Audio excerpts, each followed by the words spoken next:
Hey guys, what's up? Sandman here, and today I want to introduce a new series I'm starting. I'm calling it right now, Going Deep with Call of Duty Black Ops. It's basically, well, this episode in particular is about assault rifles and their weapon stats and their damage and their recoil and everything, and basically which ones are the best assault rifles to use based on their stats, and to just give you an idea on what you're using and what you're going up against. So let's get started. First up, we have the M16. The M16 does 40 base damage, which means it takes up to 3 bullets to kill someone, up until about 50 meters where the damage drops down to 30, and then takes 4 bullets to kill, or 2 bursts from the M16. The M16 actually has the farthest drop-off range of any assault rifle, even the G11, which means it takes the minimum amount of bullets to kill an enemy up until the farthest distance. The recoil is evenly spread with 50 up, 35 right and left, and 30 down. So it's pretty sporadic, the recoil, and doesn't just go one way.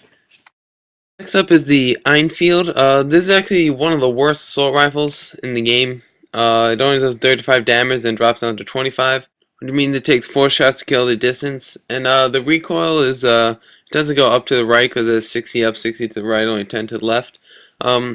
It does make up for its weakness with the rounds per minute, which is 750, but it still doesn't match up to guns like the FAMAS, which outclasses it way too much. So I would suggest just not even buying this when you prestige, because it's really not that good. But on to the next one, we have the M14. Now the M14 is one of the most powerful assault rifles damage-wise. It does up to 50 damage, which means it only takes 2 shots to kill. But that's usually overshadowed by the fact that it's semi-automatic and you can't really use it on every map. But the M14 actually has a 1.5 head bonus, which means if you hit him in the head, you get a 1.5 damage increase from the 50 damage or 40 damage. And the M14 is actually the only assault rifle so far, the M16 and I1Field, that has a neck damage bonus of 1.5 also. All the other ones so far only had a head multiplier. And the recoil is pretty well rounded again. It has 80 up, 40 side to side and down. And the next one is the FAMAS. This one's one of the most used guns in the game. It actually has the same damage as the I1Field, but it makes up for it by its rounds per minute, which is 937.5. It has the same recoil. And the FAMAS and AUG actually have the same exact stats, which you'll see, but they just have a little bit different recoil. But the main reason why you see this used so much, besides the fact that it's unlocked at a low level, is that it has a high rate of fire, and even though it has low damage, you can still drop people very fast. And its recoil is predictable. It normally goes up and to the right, so it's easy to use, basically. And next is the Galil. This is a pretty powerful assault rifle. It does 40 damage and drops down to 30. It also has the same kind of recoil as the FAMAS. It goes up to the right with only 750 rounds per minute, but it makes up for it by its damage again. And actually holds to 35 rounds, so when you put a extended mags on, it goes up to 50, which is a good bonus.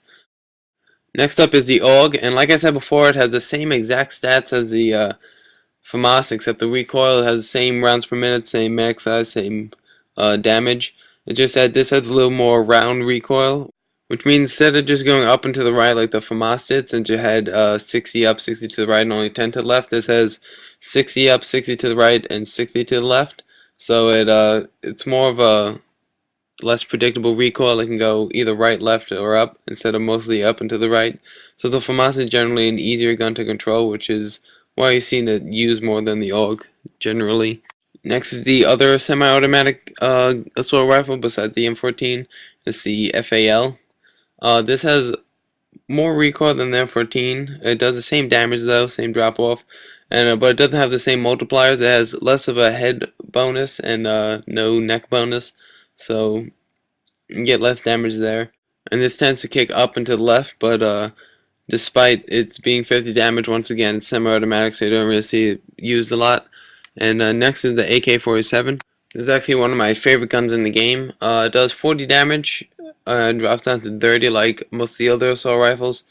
It has pretty roundabout recoil. It has 60 up, 60 to the right, 60 to the left, just like the AUG. It has the same rounds per minute as the AUG, and it only does 5 more damage, so it really doesn't matter. You still need 4 bullets to kill, but I just prefer this. That extra 5 damage does help if you take on more than one enemy, and I like the iron sights better.